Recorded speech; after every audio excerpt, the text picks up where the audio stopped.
প্রিয় দর্শক, মুই আজকে আপনাকে দেখাম কেমনে ডিম ভাজতে হয়। কারণ আজকে সকালবেলা বৃষ্টি পড়তে আছে, একটা অন্যরকম পরিবেশ। ডিম ভেজে ভাত খাইলে খুবই মজা লাগবে সম্ভবত।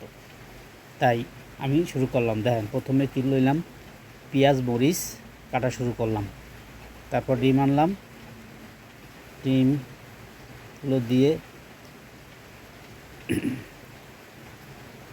পেঁয়াজ কেটে ডিম কেটে তারপর ভাজতে হবে।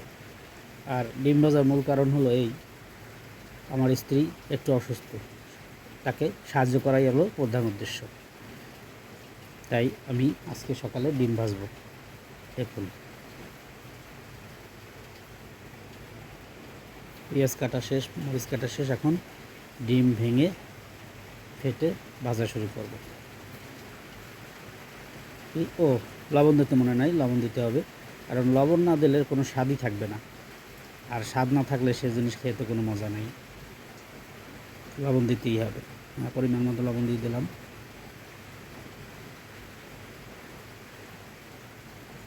ডিমগুলো অনেক বড় বড়, মনে হচ্ছে যেন ঘোড়ার ডিম। আসলে আমাদের দেশের মুরগিতে এখন বড় বড় ডিম পারে, কিছুদিন পর হয়তো ঘোড়ার ডিমও পাওয়া যাইতে পারে। বাবা, ডিমগুলো অনেক শক্ত। ফেভিকল খাইছে নাকি?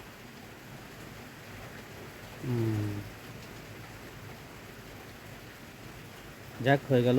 এখন ডিম ফেটতে হবে।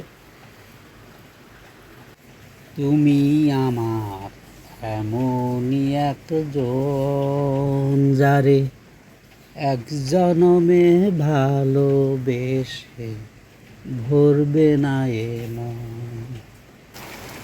এক জনমের ভালোবাসা, এক জনমের কাছে আসা।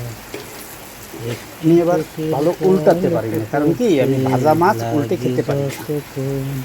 প্রিয় দর্শক, আমার ডিম ভাজা প্রায় হয়ে যাচ্ছে। দেখুন,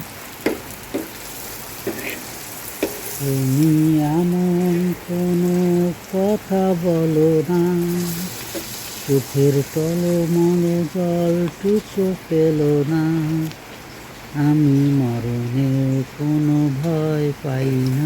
ডিম ভাজা হয়ে গেছে। শুধু তোমাকে তোমার হয়েছে? হারাতে চাই।